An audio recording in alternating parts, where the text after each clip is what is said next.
Hello, and welcome back to Bedtime Stories with Vice Vice Baby, where we will continue the Pink Fairy book.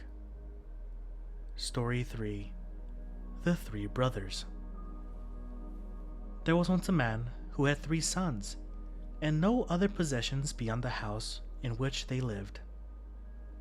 Now, the father loved his sons equally, so that he could not make up his mind which of them should have the house after his death, because he did not wish to favor anyone more than the others.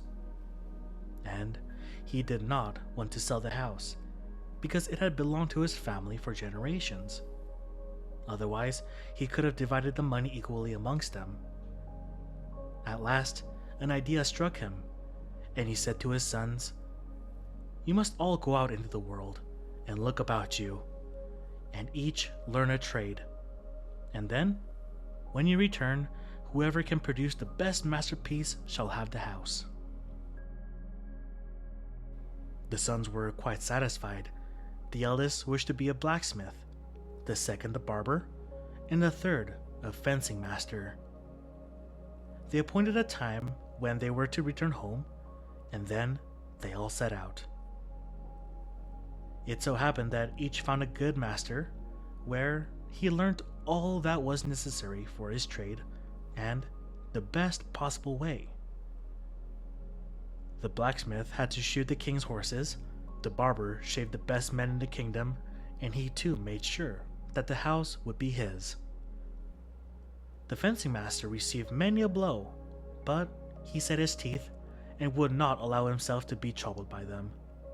For he thought to himself, if you're afraid of a blow, you will never get the house. When the appointed time had come, the 3 brothers met once more, and they sat down and discussed the best opportunity of showing off their skill.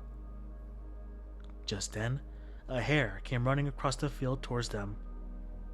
"Look," said the barber, "here comes something in the nick of time."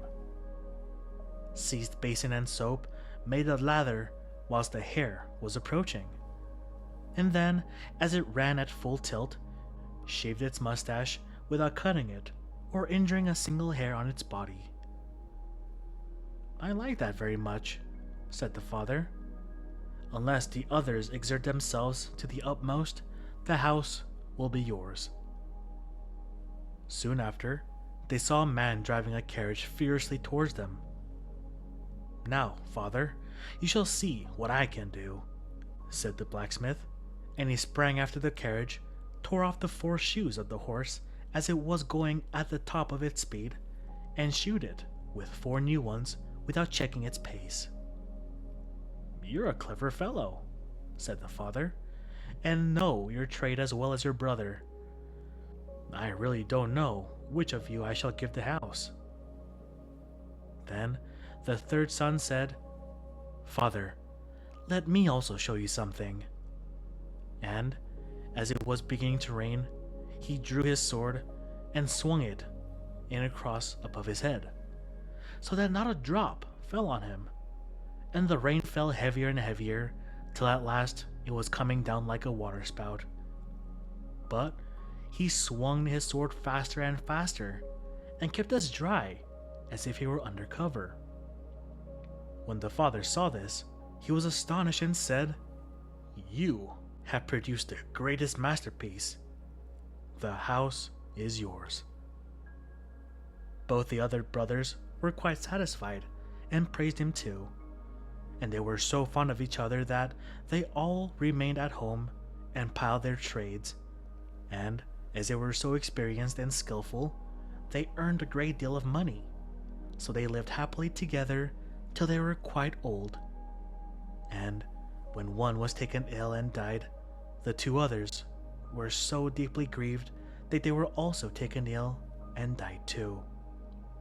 And so, because they had all been so clever and so fond of each other, they were all laid in one grave. Thank you for tuning into this episode of Bedtime Stories with Vice Vice Baby. I hope you all have a good night and sweet dreams.